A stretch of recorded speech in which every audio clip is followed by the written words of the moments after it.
नमस्कार, मैं हूं आपके साथ अंजलि और आप देख रहे हैं अमेठी क्रांति।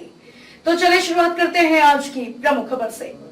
अमेठी आज जन जागरण ईश्वरीय संदेश यात्रा महाशिवरात्रि में HAL गेट में लोने ने भगवान शंकर जी का दर्शन किया। संदेश यात्रा परिवार की बहन सुषमा ने कहा कि जहां पर धर्म कमजोर पड़ जाता है वहीं आसुरी ताकतें सर उठा लेती है। जहां धर्म है वहीं निरंतर प्रगति बनी रहती है। जहां भी धार्मिक आयोजन होते हैं वहां के वातावरण में एक शक्ति, नई ऊर्जा होती है। HAL गेट पर प्रधान रमेश सिंह, नरेंद्र सिंह, OP सिंह, दुर्योधन सिंह, विनोद सिंह, सायरन बाजार, राजेंद्र सिंह, विजेंद्र सिंह आदि ने ब्रह्म कुमारी रथ का स्वागत किया। का उद्देश्य है मानव चरित्र का निर्माण कैसे हो और जीवन में सच्ची सुख शांति की प्राप्ति कैसे हो। आज यहाँ पे आपको आपके मूल स्वरूप की पहचान करा रहे हैं कि कौन हूँ मैं। क्या हम जानते हैं कि हम कौन हैं? हम आपसे पूछते हैं कि आपका परिचय क्या है, तो आप कहेंगे भैया हमारा नाम मोहन है, श्याम है, राम है। लेकिन ये सारे नाम किसके हैं? इस शरीर के हैं। लेकिन शरीर के अंदर जो शक्ति शरीर को चला रही है उसकी पहचान क्या है? तो यहाँ दिखाया गया है, ये एक हड्डी मांस का कंकाल है। जब इसमें एक शक्ति प्रवेश करती है तो एक सुंदर सी जीवात्मा बनकर तैयार होती है। तो जब शक्ति प्रवेश होती है तो शक्ति जो आत्मा है वो जीवदान देती है, इस शरीर को जीवात्मा कहते हैं। शरीर जैसे कहते पंच तत्वों से बना है, इसलिए गाते हैं छत जल पावक गगन समीरा पंच तत्वों से बना शरीर। हमारा शरीर जैसे पंच तत्वों से बना है, उसी प्रकार शरीर के अंदर रहने वाली जो आत्मा, आत्मा कोई और नहीं है, आत्मा मैं ही हूँ। आप भी आत्मा है और हम भी आत्मा है, और आत्मा ही इस शरीर को चलाती है। अगर आत्मा न हो तो शरीर नहीं चल सकता। न हम देख सकते हैं, न हम बोल सकते हैं, न हम सुन सकते हैं। आत्मा के आधार पे ही जीवन का सारा कारोबार होता है। और वैसे ही आत्मा भी 3 शक्तियों से 3 कार्य करती है। आत्मा की 3 शक्ति है मन, बुद्धि और संस्कार।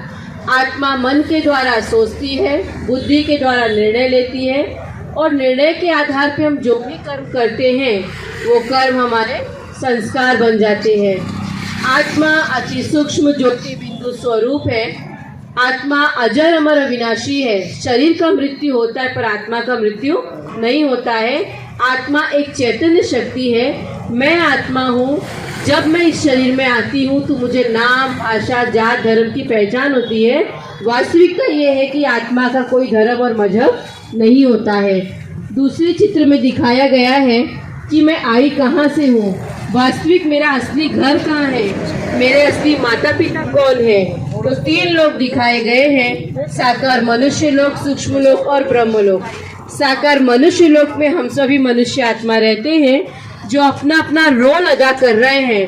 हम सभी पाठधारी हैं, इसलिए इसको सृष्टि नाटक रंगमंच कहते हैं। बिल्कुल मिलता जुलता हो, लेकिन सबसे पहले भिन्नता दिखाई गई उनके रूपों में।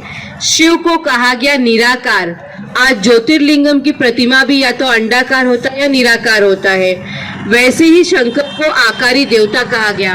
तो एक निराकार है, दूसरा आकारी देवता है। तो सबसे पहला अंतर दोनों के रूप में है। शिव को कहते हैं कल्याणकारी, शंकर को कहते हैं विनाशकारी, यानी दोनों के कार्य में भी अंतर है। शिव को कहते हैं रचयिता और शंकर को कहते हैं उनकी रचना। जैसे दुनिया में माँ बाप रचयिता होते और बच्चे उनकी रचना होती है, इसलिए शंकर का एक नाम और है महेश्वर। महेश्वर का अर्थ होता है महाधन ईश्वर। शंकर का भी ईश्वर कौन है? शिव है। इसलिए शंकर ने भी हमेशा किसकी तपस्या की? शिव की तपस्या की, शिव को ही याद किया। तो यानी शंकर से भी ऊपर कौन है? शिव है, जिसने उनको याद किया। तो यहाँ बताया गया दोनों में महान अंतर। और नीचे दिखाया गया शिवरात्रि। हर साल हम शिवरात्रि का महापर्व मनाते हैं, लेकिन सच्ची रात्रि किसे कही गई? आज हर देवताओं का हम दिवस मनाते हैं, पर शिव की हमने रात्रि मनाई।